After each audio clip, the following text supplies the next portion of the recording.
Yeah. But we're not. I think. All right, 6:30. Let's go ahead and call this meeting to order. Roll call, please. Elfond, Here. Millhouse. Here. Nystrom, Here. Richard, Here. Steven. Here. Okay, on to recognition of visitors.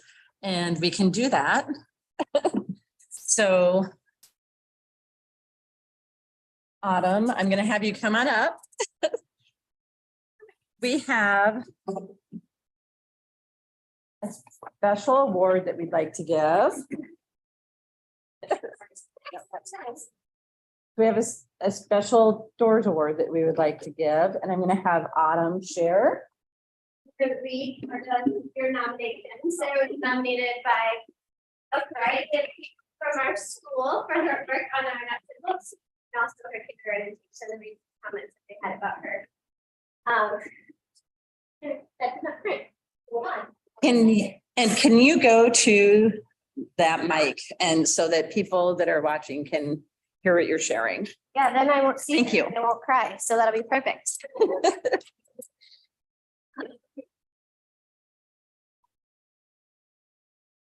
It's a movie. Yeah, we're a little bit late. Yeah, we are. Ooh, you're on a Late. big screen here.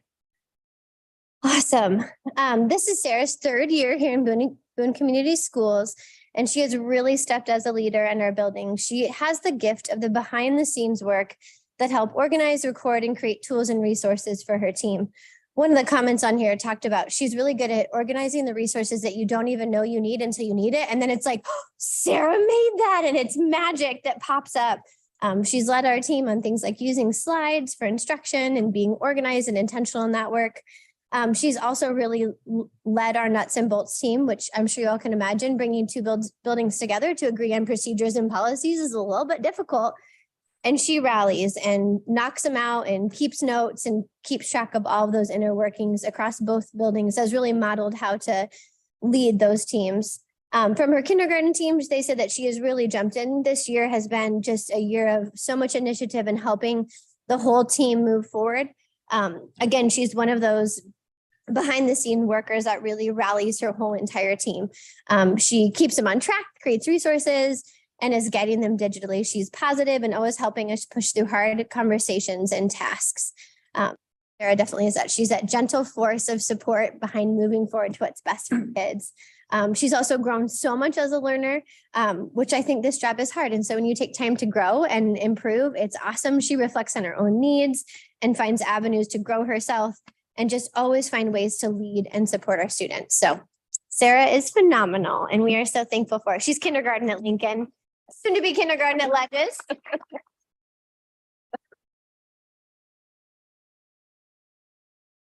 Thank you. Everything you. Thank you. Sarah.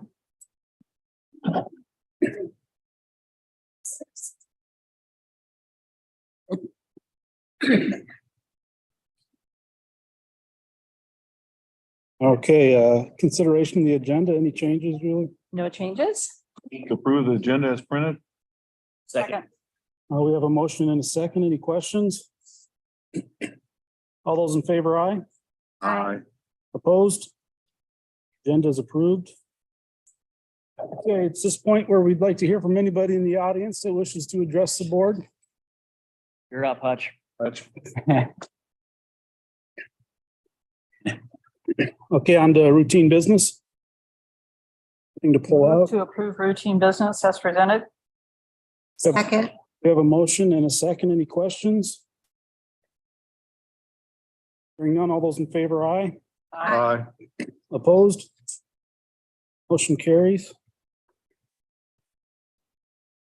Okay, are we on to expense for purposes? We are. So this is actually a discussion item because we hope to come to you next month with some board policies. And this is one that I felt we needed to have a conversation about before I bring the first draft.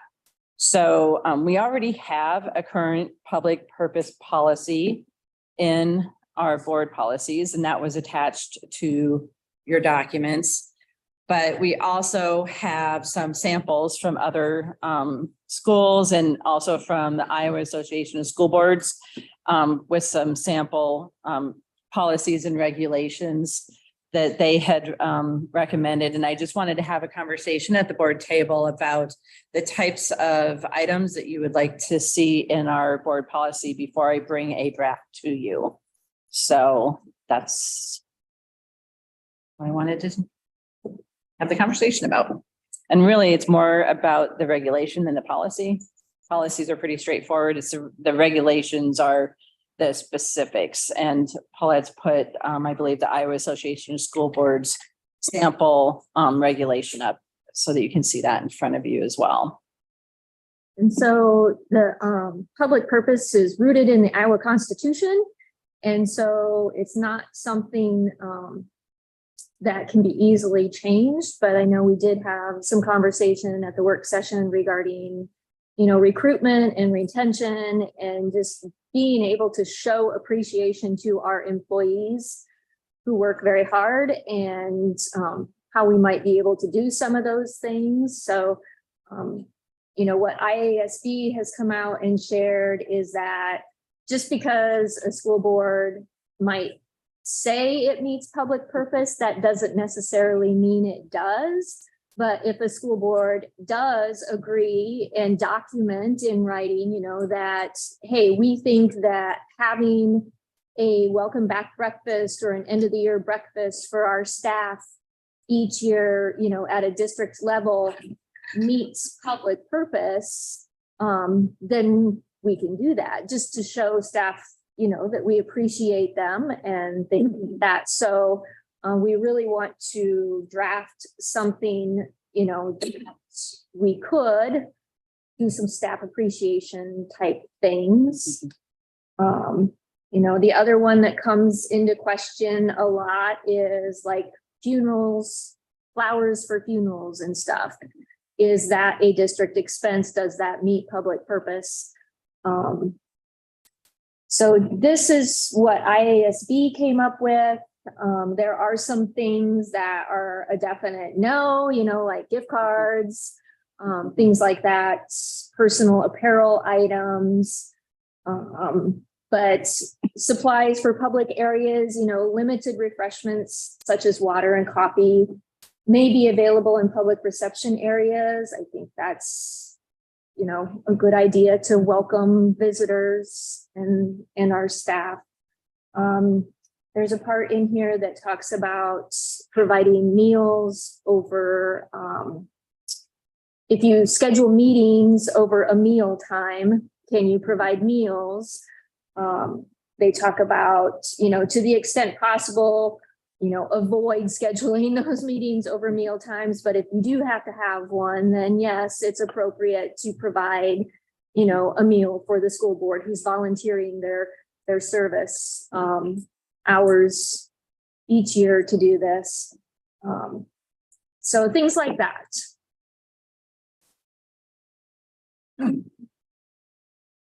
The one I wondered about, and the only way that I think it used to be documented is when you were on jury duty, you were able to go to jury duty, but if you had any money reimbursed, you gave it to the school district. And so I think a few years ago, there was a time when people would go out to school districts and perhaps were consultants. And I just thought, we don't have anybody going out and getting paid on school time to do that type of thing anymore, do we? No, but in our board policies, it does have, if someone was wanting to serve as a consultant, that's something that the board has to approve prior to. So that's actually in board policy, We had that, specifics as to how that would occur. When I was on the board, yeah, we had that, some a few years ago. But I don't believe any of those employees are still working for the district, so we have not approved. But it would be fairly typical that if someone were to do something like that, and the board was okay with it, that they would not be able to use, you'd have to use your personal time as an employee and not, it would not be something that would be it using district time for it. Just wondering, it's something to think about, I guess. I was at a school district for an advisory committee meeting of some sort. And they are family and consumer science students provided the meal. So therefore, the money wasn't coming directly, it was coming through the family consumers because the students were learning how to prepare it and using the money therefore to, as a learning agreement thing. Mhm. That's something we Mhm. might consider that Mhm. could be done down the line, you know. Mhm. If the family consumer science students made cookies, then they've got their learning experience, but then they're providing the whatever event and then So one of the things that I noticed in some other regulations that we shared with all of you was a particular amount dedicated to each building. So the building principals during meetings could provide, however they put it, they put something about nutrition and Yes. Hydration. Hydration. nutrition. But to be able to provide items such as that during those meetings, I really like the idea of our principals being able to do that. I'm just kind of setting an amount that they would be able to work within. That one has like, yeah, the $500 annually. Treats and snacks. Yeah. You know, something like, so before I put that in a draft, I kind of need to know, where do you stand on that? Do you feel that that's appropriate? Do you feel that's inappropriate? And one of the things when we talk about public purpose that they always say to ask yourself, I mean, Mhm. the harder it is to find a public purpose, the more likely there isn't one. Mhm. So, It's just one, you know, just looking for some guidance as to how I should Yeah. wrap this, I guess. That one is in A, go up to the top one, A, A. that, support a positive work environment. going up. Yeah, I think both those ones Just are A. highlighted Yeah. there in Yeah. green, I think are great potential additions for us in the district of, especially coming off of our work session. Hmm. And obviously, we care about our staff and want to continue doing that. And it's a gesture that could do, I think, for the amount that it's going to cost the district to do that, I think it would pay off for sure. So I definitely like the two that were highlighted in there, probably the most. There's some interesting ones and there's some gray area ones. So I would Yeah. yes. Mhm. There were. are some that are, maybe use your comment on if it's hard to find that. There's a couple in there that I would be very cautious on us maybe jumping into just for that side of it, but I thought our current one looked pretty liberal. there is one of the sample districts that they provide a welcome back breakfast at the beginning of the school year for the whole district. And then at the end of the school year, they provide an end of the year breakfast. And I think it's limited to like no more than $15 per person. Mhm. And I think we've done those kinds of things in past years. And I can't think that those meals cost. Got donations recently. Yeah. That's what. Staff would prepare. The donuts were Hmm. donated. Okay.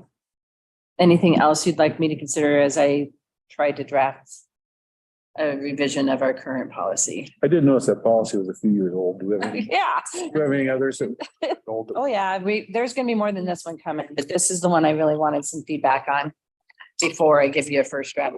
So we, of course, we'll have two drafts anyway, but When's the last one? I kind of needed to know where we stood on some of these items. Retention purposes, we Mhm. need to do something. We need to show how much we appreciate our teachers.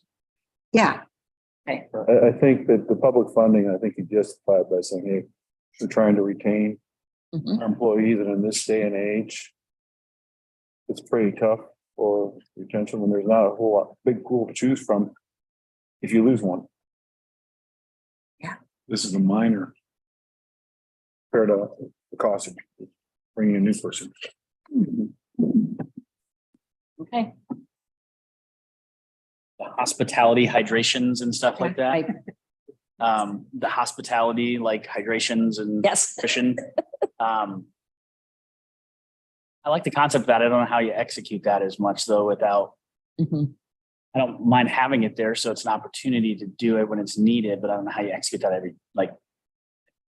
To come up with a way to yeah, state it differently. but I do like that idea too. So. Any other comments or questions? So I think moving forward, my plan will be to take IASB's like recommendations with regard to following public purpose, but then maybe enhancing our current policy to be including some of the items that we just talked. So I'll bring that to you next month. Awesome. All right, it's 6:45. We're going to go ahead and open a public hearing to discuss the 23-24 school year calendar. Julie? So really, the hearing is for anyone that might be here and we don't, unless you have something you'd like. Any Anything? questions about the calendar that, or concerns or anything you'd like? I think it was posted already, but it's very similar to this year. And maybe Jill, do you want to just give a quick summary? And then that way everyone's heard that and then we can, Yeah, it's really similar to this year. We made some kind of significant changes. actually, I'm going to probably make you come all the way over here so everyone can hear. Yeah. So the calendar that we're living right now in the 22-23 school year has a few changes that were different than the calendar we'd had for the last several years, with some built-in snow days. I think we'd had one the year prior, but we put in 3 for this school year. We added kind of a flexible 8 hours of work time for teachers at the beginning of the school year. We just kind of did some things differently in there. Upcoming Monday, Martin Luther King Day, is a day off for students and staff. Haven't had that in the calendar before. And so kind of only partway through that calendars, and the dates really fall similar for next school year to be able to run a similar calendar. And so rather than change a whole lot before we've lived what's in it, and since the dates work really well to keep it mostly the same, that's basically what's in front of you, is a calendar a lot like what we had or have this current school year. SIAC committee reviewed that calendar and said, you know, they liked the ideas we'd put into this one. We just hadn't fully lived it yet. So the suggestion from them was to continue to live it. They really appreciated the built-in snow days and preferred to keep those. The winter break is a little short. In order to get a third built-in snow day, we'd really have to shorten that and not have the January 2nd added in there. And they kind of agreed it felt short. So go with 2 built-in snow days and hope for a good winter. And so that calendar allows to be out at Memorial Day as the planned date, out the Friday before the whole graduation, the week before that. So it's really pretty similar to what we have here.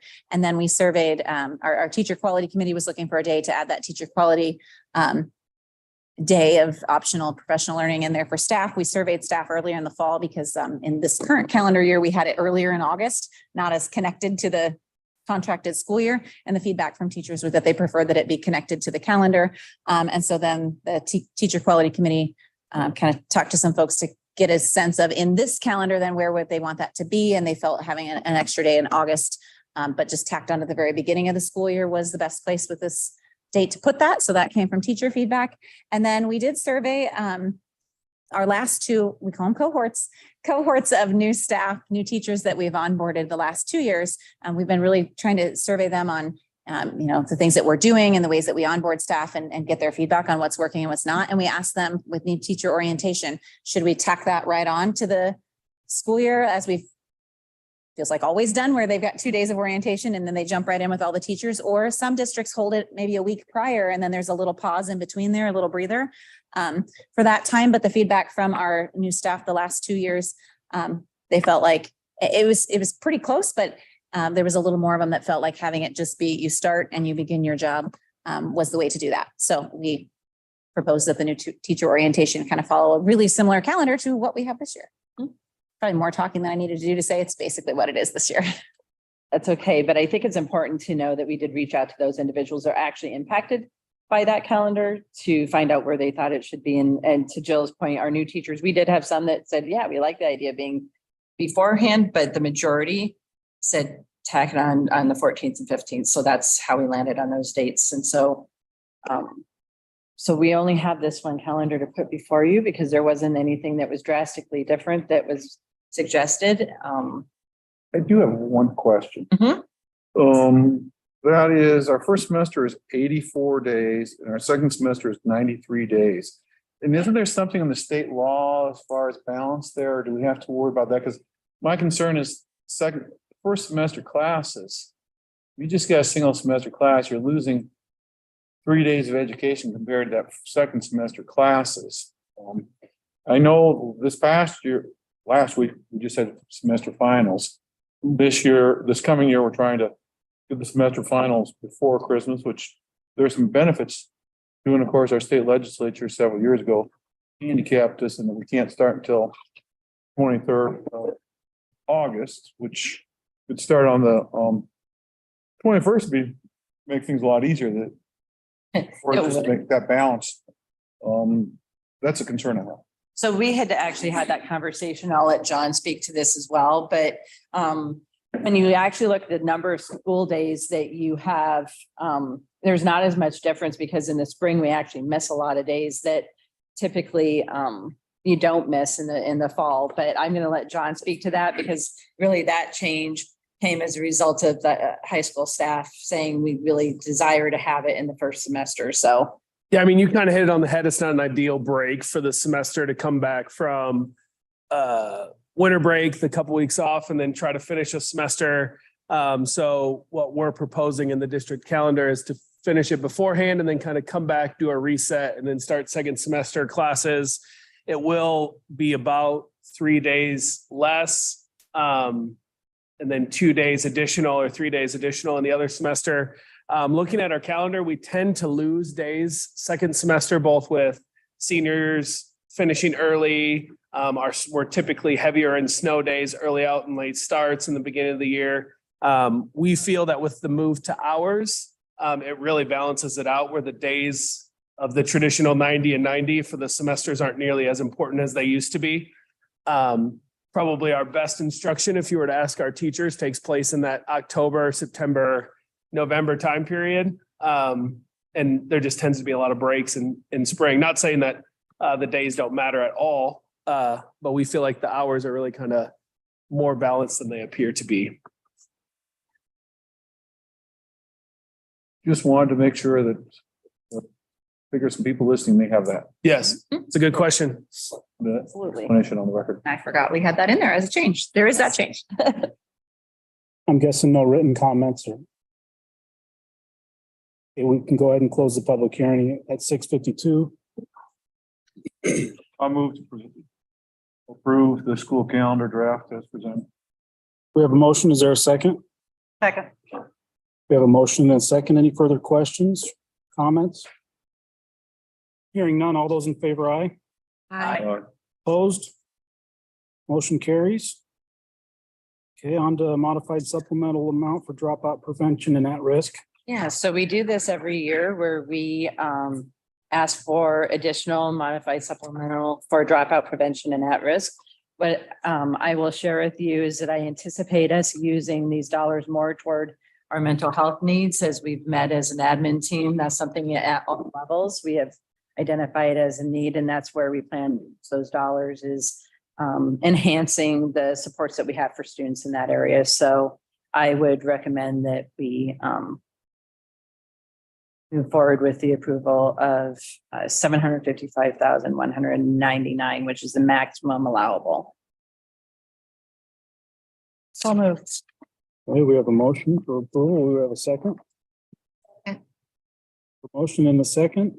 What, can you just explain real quickly for the public, how that maximum allowable is calculated, all that? It's based off of your certified enrollment and then 5% of your certified enrollment. And the dropout prevention program is funded 75% by property taxes, which is what the MSA is, what you're approving here. The other 25% is a local match that comes out of just our regular programming. And so that's how we get to a total program availability funding of about just under 1.1 million for the whole program. Thank you. Any other questions? Okay, we had a motion in a second. All those in favor, aye. Aye. Opposed? Motion carries. Vehicle purchase. I'm going to go ahead and let Brian come up for that part. Thanks for coming up to the mic. Oh, yeah. So we had in the budget this year, $50,000 set aside for a new maintenance truck. We got 3 comparable bids from 3 separate companies. Moffitt's is the only one that would actually build a brand new truck, instead of giving us a used, comparable yet used truck. And they actually came in cheaper than the rest of them. So before trading in another vehicle, it'd be just under 47,000, which would be 3,000 under the budget. I don't anticipate getting a whole lot for for the Ford we're gonna trade in, maybe 2,000 tops. It might come down a little bit. That would just give us a little bit of play money for, WeatherTech liners and that kind of stuff, just to enhance the longevity of the vehicle. So just looking for approval for the Moffitt bid. I'll move to approve the Moffett Ford bid of $46,797.68. We have a motion. Is there a second? Second. Any other questions? Is it gonna take forever to get? Late summer is what they're saying, so. Just in time for next year's snow. All those in favor, aye. Aye. Opposed? Motion carries. Preschool partner agreements. So these are actually agreements that we have with Trinity and Sacred Heart, and we just hadn't brought it before you. So this is just a recommendation that we approve our agreements with Sacred Heart and Trinity to be offering for your preschool as provided by the statewide voluntary preschool program. I'd move to approve the preschool partner agreements with Sacred Heart and Trinity as presented. We have a motion. Is there a second? Second. Motion and a second. Any questions or comments? I'm just wondering, Paulette, has this gone up a lot over time? Well, it's based on enrollment, and this year enrollment is back up. It had gone down. And the amounts that are in these contracts are the maximum amounts. So it's based on, we reimburse based on actual expenditures. So if they spend less than that, they don't get that. They have to provide us with documentation supporting all their expenditures because it is a district program. Any other questions? Hearing none, all those in favor, aye. Aye. Opposed? Motion carries. The superintendent's report. So just real quickly, building projects update for anyone who might be listening. Our gym did have our acoustic wall panels put up over winter break. And so that piece has been completed. My understanding is that the mats, currently we have black mats up. The mats that we have intended to put up, we believe the colors had matched. So we're waiting for the company to send us a large swatch to make sure that we also agree that the colors match. And we'll be able to do that. And then over spring break, the plan is to have our lanes and our lines redone so that they're of the quality that we're expecting. So we should be able to have that completed. After that, Brett and I have talked about having an actual open house. Even though we've been utilizing the gym, we still would like to celebrate when we are actually completed with the project and celebrate with our community members about that. So we'll send more out once we know what that timeline really looks like. And anyone who has gone by Crossroads, which is the old weed patch, you can see that the building's coming along. Our goal would be to be enclosed by the end of the month. That's the goal, fingers crossed. And Ledges is also coming along and is on target time-wise. Everything's pretty much enclosed there as well. So we are on track, on target. That's great news. And so that would be our building update. The basketball game I was at, there was a lot of compliments about the gym. Oh, that's fantastic to hear. I heard some over the weekend too. Okay, good. And the flag is up. Yes. That's what I heard the most was, and again, just to reiterate, that was always the intent, was it was going to return. It's just during the construction phase, it was difficult to have that going on during our construction time. So we do, and we will put the conference flags up too, but we were most concerned about getting our American flag back up. So that is up and conference flags will follow before we have our open house. Anything else that you want to add, Brett, at all about the gym? Good. Okay. For the superintendent's report, if you recall, last year, we shared with you, we'd be doing a health curriculum review, and that's something that Dr. James has been working on with our staff to start with first our current curriculum. What do we currently offer? Where do we see, repetition? Where do we maybe have some gaps? And we will be having, we have several parents that had offered to participate in that process that we'll be bringing on. I think probably February and March are the timeframes that they'll be involved in that process. Our goal is to come to you in May with a revised health curriculum to be able to share with you. I think things are going well thus far. It's just really trying to make sure that we have all the different pieces. Health is unique in that different levels, different people teach it. It's not like it's just all health teachers. Sometimes it's a nurse that offers some of the health curriculum. Sometimes it's health teachers. Sometimes it's PE teachers. So just trying to make sure we've got all of those different components together and making sure that that's happening. So I wanted you to know that that has been occurring. And our parents that had offered to assist us should be hearing from us in the near future about participation with that. Just a reminder that we have a board work session on January 23rd at 5 o'clock on our goals and curriculum. And I do want you to know that we're likely to have a special meeting before the work session. Just want to be able to review the high school course handbook before our students actually start registering in February. So we'll probably just tack that on as a very short special meeting before the work session or after. Probably we do work sessions at 5, so probably right after, or I'm not sure. That same night, I'm trying to avoid you having to come in more than one night. And then a reminder that IASB is having a webinar and just to have you look at that and see that they're providing lots of opportunities to provide updates with regard to the legislation, this legislative session coming up, and providing you with opportunities, answer questions that you may have, and helping to build that communication piece so that as people in our community have questions, you feel well-versed in answering those questions. And then on Tuesday, January 17th, I think is when it is, right? Yep. And that's just a 1 hour thing, no cost. It's a webinar. And then also we have the IASB Day on the Hill on February 14th. That isn't on there. But if anybody wants registered for that, let me know. And I think that's it. I think that concludes this portion of our meeting, right? Mhm. Okay, should we take a 5-minute break and then are we meeting over there? We'll meet over there as long as it's not. Thank you. It's a quick one tonight. Very quick one.